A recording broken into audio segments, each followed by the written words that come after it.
पहले मेरे एक सब्सक्राइबर ने मुझसे पूछा कि मान लीजिए दो म्यूचुअल फंड है जो कि एक जैसा रिटर्न दे रहे हैं, तो हम कैसे तय करें कि कौन सा बेहतर है, हमें कौन सा म्यूचुअल फंड का चुनाव करना चाहिए और हम ये कैसे माने कि दोनों में से कौन सा स्टेबल है। भाई 2 साल 3 साल बाद वो भाग भी तो सकता है। आज वो हमारे लिए अच्छा परफॉर्म कर रहा है, कल कैसे परफॉर्म करेगा, इसके बारे में हमें नॉलेज कैसे मिले। बहुत अच्छा सवाल है। आप में से मैक्सिमम इन्वेस्टर्स ऐसी दुविधा में पड़े होंगे कि दो म्यूचुअल फंड, कोई म्यूचुअल फंड है मान लीजिए एसबीआई का है, पारस्परिक है, दोनों सेम रिटर्न दे रहे हैं सेम टाइम पे, तो भाई चुनाव करना तय करना थोड़ा टफ हो जाता है कि भाई कौन सा सही रहेगा। क्योंकि कुछ कुछ म्यूचुअल फंड ऐसे होते हैं जो कि कम टाइम पे अच्छा रिटर्न बना के देते हैं, लेकिन वहीं पे जैसे ही थोड़ा समय हुआ वो भाग जाते हैं। तो 2,500 से भी ज्यादा म्यूचुअल फंड स्कीम्स हैं। तो हम कैसे फाइंड करें कि आपके लिए बेटर स्कीम कौन सी है और कौन सी स्टेबल है। चलिए आज की वीडियो में हम सब कुछ जानते हैं, A to Z डिटेल। ठीक है, तो अगर आप म्यूचुअल फंड का चुनाव करने जा रहे हो और आपको दो ऐसे म्यूचुअल फंड देखने को मिले जो कि सेम रिटर्न दे रहे हैं, तो कौन सा बेहतर है। चलिए एक एग्जांपल से समझते हैं। ठीक है, देखिए मान लीजिए कि हमारे सामने दो फंड है, फंड ए और फंड बी। क्लियर? ओके, अब हमें ये देखना है कि आपके लिए कौन सा सही हो सकता है ना, यही देखना है ना कि आपके लिए कौन सा सही होगा।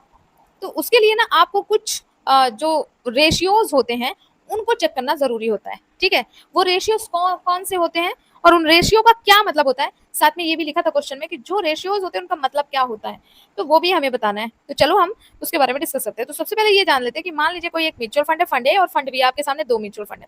आपने ये चेक किया, देखो मैक्सिमम आप लोग क्या देखते हो कि भाई वो CAGR कितना बना रहा है। ठीक है, और बैक पास्ट परफॉर्मेंस कितना था, कैसा था। तो मान लीजिए कोई एक म्यूचुअल फंड है, ठीक है, उसने 13% का लास्ट 5 ईयर में रिटर्न बना के दिया। क्लियर?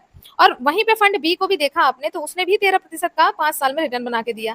शार्प रेशियो की बात करें तो फंड ए ने दिया 1.25 का। अभी इसका मतलब क्या होता है शार्प रेशियो का, वो मैं आगे बताऊंगी। और फंड बी ने दिया 0.80% का। अल्फा रेशियो +2.0 का दिला और यहाँ पे -0.2% का दिया। ये एक एग्जाम्पल है। ठीक है, बीटा रेशियो 0.85 आपको देखने को मिल जा रहा है और फंड बी में 1.1 का देखने को मिल जा रहा है ना। उसके बाद स्टैंडर्ड डाइवर्शन 11% का देखने को मिल जा रहा है और फंड बी में 18% का। फंड मैनेजर का जो एक्सपीरियंस है वो 8 साल का दिखा रहा है फंड ए में, लेकिन फंड बी में महज 2 साल का ही दिखाई दे रहा है। तो अब ये सारी चीजें आपने चेक कर ली, तो अब भैया इनमें से बेहतर कौन सा है। देखो इसके अलावा आपको जो पोर्टफोलियो की क्वालिटी है वो आपको देखना है कि वो किस में निवेश कर रहा है। तो यहाँ पे जैसे ब्लू चिप स्टॉक में निवेश कर रहा है और ये वॉलेटाइल मिड कैप में निवेश कर रहा है। रोलिंग रिटर्न 3 सालों में उसने कितना एवरेज रिटर्न बना के दिया, तो 85% आउट परफॉर्म किया है। ठीक है, फंड डे ने, और इसने 55% आउट परफॉर्म किया है। तो देखो अब यहाँ पे कंफ्यूजन, ये सारी डिटेल हम अक्सर आपको बताते हैं सार देखो अल्फा बीटा, लेकिन आखिरकार ऐसी कंडीशन फंसे तो क्या करना चाहिए। तो दोनों का रिटर्न तो सेम है, लेकिन यहाँ पे आप एक चीज नोटिस करो, फंड ए ने कम रिस्क और स्टेबिलिटी के साथ रिटर्न दिया है। कम रिस्क कैसे हुआ वो मैं आगे बताऊंगी। ठीक, वहीं पे फंड बी ने ज्यादा वॉलेटाइल है और फ्यूचर में गिर भी सकता है। अब ये वॉलेटाइल कैसे है, ये कैसे पता चलेगा, वो भी आपको आगे बताने वाली हूँ। ठीक है, सिर्फ रिटर्न देखना गलत तरीका है, आपको ये 5 चीजें देखना बहुत जरूरी है जिसके साथ ही आप म्यूचुअल फंड में निवेश करने का सोचें। अदरवाइज आपको दिखाएगा 13% मिलेगा, 10% रिटर्न, मतलब आपको CAGR तो बन रहा है 13% का, लेकिन पता चल रहा है जब आपको मिल रहा है वो तो 10% का मिल रहा है। तो भाई ये जो प्रॉब्लम हो रही है वो क्यों होती है, क्या हमें ऐसा चेक करना चाहिए, उसी के बारे में हम डिटेल से देखेंगे। तो भाई वीडियो बहुत इंफॉर्मेटिव होने वाली है, वीडियो को जरूर से लाइक करिए। और मैं हर चीज आपको रिटर्न फॉर्म में बताती हूँ ताकि आपको कोई भी दिक्कत ना हो, आप चाहे तो पॉज करके उसे पढ़ भी सकते हैं। क्लियर?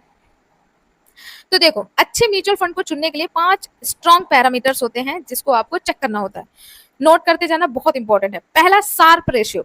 अब ये शार्प रेशियो होता क्या है, आपने ऊपर देखा कि हमने आपको एक बताया कि शार्प रेशियो फंड ए का है 1.25, वहीं पे फंड बी का जो है वो 0.80 है। ठीक, तो ये आखिरकार ये शार्प रेशियो होता क्या है। ठीक, तो शार्प रेशियो का मतलब है रिस्क के मुकाबले कितना रिटर्न बनाया। जब मार्केट गिर रहा था उस वक्त उसने कितना रिटर्न बनाया, तो यह बताता है कि जितना रिस्क लिया गया है उसके बदले एक्स्ट्रा रिटर्न मिला कि नहीं। ठीक है, रेशियो को कैसे आप आइडेंटिफाई करोगे, देखो शार्प रेशियो अगर यदि 1% से ज्यादा हो तो बढ़िया माना जाता है। ठीक है, 1% से ज्यादा हो तो बढ़िया माना जाता है। तो फंड ए में हमने देखा था शार्प रेशियो था 1.25% का, तो यहाँ पे रिस्क के बदले इसने एडजस्टेड रिटर्न बना के दिया। ठीक है, और फंड बी का कितना था 0.80%, तो थोड़ा रिस्की था, रिटर्न उतना बढ़िया नहीं बना है। तो आपको शार्प रेशियो जरूर देखना है। शार्प रेशियो ये बताता है कि रिस्क के मुकाबले फंड ने कितना रिटर्न बना के दिया। ठीक, पहला। दूसरा है अल्फा। अब अल्फा क्या बताता है, अल्फा रेशियो आपने देखा होगा, मैंने कई बार दिखाया है आपको। तो अल्फा रेशियो ये बताता है कि बेंचमार्क से कितना एक्स्ट्रा रिटर्न दिया है। हर एक म्यूचुअल फंड का अपना अपना बेंचमार्क होता है जिसे वो फॉलो करता है, तो उससे कितना बेहतर रिटर्न बना के दिया है। अगर अल्फा +2 है तो फंड ने बेंचमार्क से 2% रिटर्न ज्यादा दिया। ठीक है, अब बेंचमार्क जैसे निफ्टी 50, निफ्टी मिड कैप ऐसे होते हैं ना, आपको पता भी होगा। तो अगर अल्फा +2 है तो इसका मतलब यह है कि फंड ने बेंचमार्क से 2% ज्यादा रिटर्न बना के दिया। समझ गए? अल्फा अगर निगेटिव है तो फंड जो है वो बेंचमार्क से पीछे चल रहा है। तो आप यहीं से ही अंदाजा लगा सकते हैं कि फंड वही अच्छा है जिसका अल्फा रेशियो पॉजिटिव हो, मतलब 1% से ज्यादा हो, है ना। ओके, अब बात करते हैं नेक्स्ट बीटा रेशियो। अब बीटा रेशियो क्या बताता है? बीटा रेशियो ये बताता है कि ये वॉलेटाइल कितना है।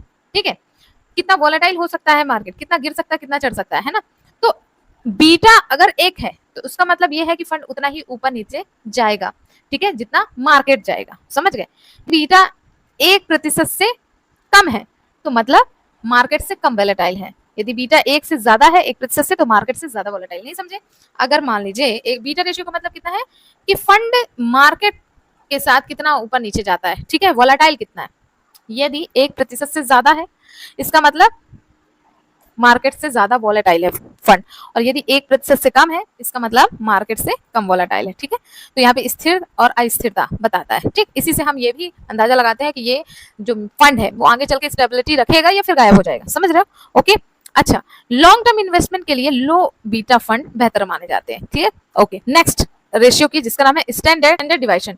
अब दोस्तों आपने ऊपर भी देखा होगा, इसका मतलब ये होता है कि फंड के रिटर्न में कितनी उठापटक होती है, या फिर जो उनके फंड मैनेजर हैं वो रिटर्न के लिए कितना रिस्क ले सकते हैं। ठीक है, तो कितना उठापटक होती है वो ये बताता है। ये दिखाता है कि फंड कितना स्टेबल है। एसडी, इसे शॉर्ट में बोलते हैं एसडी। ठीक है, एसडी जितना कम होगा उतना ही बेहतर माना जाता है, एसडी जितना ज्यादा होगा उतना ही वॉलेटाइल माना जाता है। अभी यहाँ पे देखो, इस केस में यहाँ पे देखो एसडी की बात करें तो देखो 11% किसका है? फंड ए का, लेकिन 18% फंड बी का है। तो हमने क्या कहा?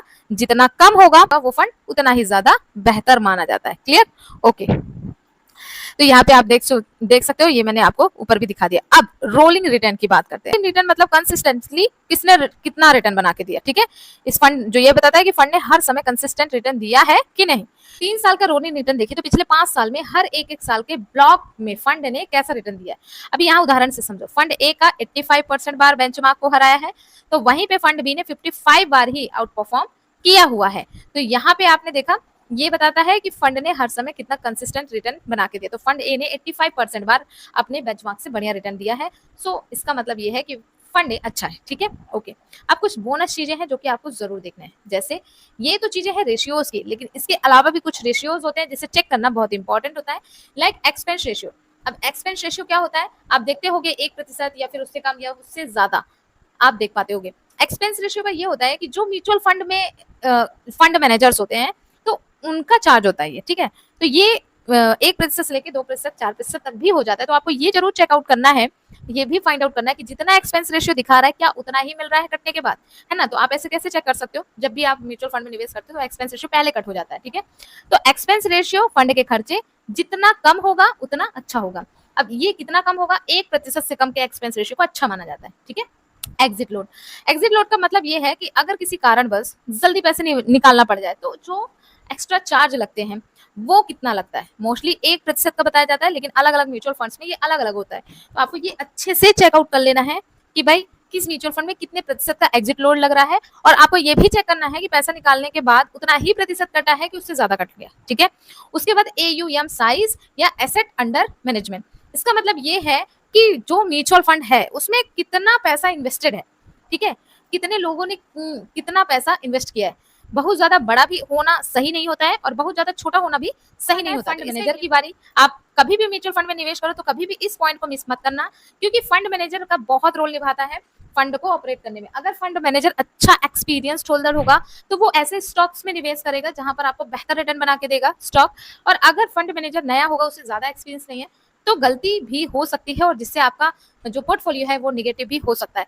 तो भाई आपको एक्सपीरियंस चेक करना है, ट्रैक रिकॉर्ड भी चेक करना है कि फंड मैनेजर का ट्रैक रिकॉर्ड कैसा है। ओके, इसके साथ साथ एक बहुत इंपॉर्टेंट चीज है पोर्टफोलियो। आपको ये भी चेक करना है कि आखिरकार म्यूचुअल फंड किन किन कंपनीज में, किस किस सेक्टर में कैसा निवेश कर रहा है। ठीक है, वो भी आपको देखना है कि कैसी कैसी कंपनीज में निवेश कर रहा है। अब मान लीजिए ऐसा म्यूचुअल फंड है जो कि ऐसी कंपनी में निवेश कर रहा है जिसका आगे कोई पोटेंशियल नहीं है, तो ऐसे फंड में अगर पैसा लगाओगे तो आपका पैसा कभी अच्छा रिटर्न नहीं बना के देगा। लेकिन हाँ, अगर आपने कुछ अच्छा म्यूचुअल फंड चुना, आपने ये देखा कि भाई ये कंपनी तो बहुत अच्छी कंपनियों में पैसे निवेश करा, जैसे एचडीएफसी बैंक में निवेश करा, आईसीआईसीआई यानी फाइनेंस सेक्टर हो गया, इंफ्रास्ट्रक्चर सेक्टर हो गया, मेडिकल, तो ये कुछ ऐसे सेक्टर्स हैं जो कि फ्यूचर में बढ़ने ही बढ़ने। तो आपको ये चेक करना है कि किन किन कंपनियों में निवेश करा है। ठीक है, अब इसका एक प्रैक्टिकल एग्जाम्पल समझते हैं। ठीक है, मान लीजिए फंड ए का नाम है पराग पारिक फ्लेक्सी कैप फंड, काफी जाना माना फंड है, कई बार मैंने बता चुका है। दूसरा है XYZ मिड कैप फंड। ठीक है, फंड बी। ठीक, अब यहाँ पे पराग पारिक ने 5 ईयर में 13.5% का रिटर्न दिया है और XYZ मिड कैप फंड ने 13.4% का ही रिटर्न बना के दिया है। ये XYZ मिड कैप फंड हम मान के चलते कुछ भी है ना।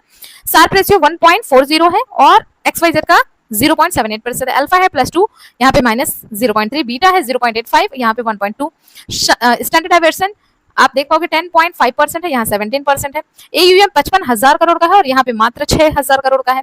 पोर्टफोलियो में पराग पारिक फ्लेक्सी कैप का Google, HDFC bank, ITC company इसमें निवेश कर रहा है और ये मिड कैप वोलेटाइल स्टॉक में निवेश कर रहा है। मैनेजर का 10 साल का एक्सपीरियंस है और इसे 2 साल का एक्सपीरियंस है। तो आप मुझे कमेंट में बताओ कि इन दोनों में से कौन सा फंड बेहतर होगा। ठीक है, देखो पराग पारिक फ्लेक्सी कैप फंड ने सेम रिटर्न दिया लेकिन कम रिस्क, बेटर पोर्टफोलियो और कंसिस्टेंट परफॉर्मेंस के साथ, इसलिए ज्यादा भरोसेमंद है। ठीक है, तो आपको ये जरूर देखना है। इन सारी चीजों को जब आप देखना समझना शुरू कर देंगे तो आप कभी भी म्यूचुअल फंड चुनाव में गलती नहीं करेंगे। फाइनल समरी आपको बता देती हूँ, रिटर्न कंसिस्टेंट होने चाहिए, शार्प रेशियो 1 से ज्यादा होना चाहिए, अल्फा रेशियो 1 से ज्यादा होना चाहिए, 1% मैं बोल रही हूँ, बीटा रेशियो 1% से कम होना चाहिए, स्टैंडर्ड डेविएशन जितना कम होगा उतना अच्छा होगा, रोलिंग रिटर्न्स हर ब्लॉक में आउट परफॉर्म किया हो, एक्सपेंस रेशियो कम से कम होना चाहिए और पोर्टफोलियो हाई क्वालिटी के स्टॉक्स होने चाहिए। ठीक है, अगर आपने ये सब कुछ चेक कर लिया ना तो आप कभी भी म्यूचुअल फंड को सिलेक्ट करने में गलती नहीं करोगे और आप खुद भी समझ जाओगे कि म्यूचुअल फंड आगे कैसा परफॉर्म करेगा कि नहीं। तो 5 स्ट्रॉन्ग पैरामीटर बहुत इंपॉर्टेंट है अच्छे म्यूचुअल फंड को चुनने के लिए। उम्मीद करती हूँ आज की वीडियो काफी हेल्पफुल होगी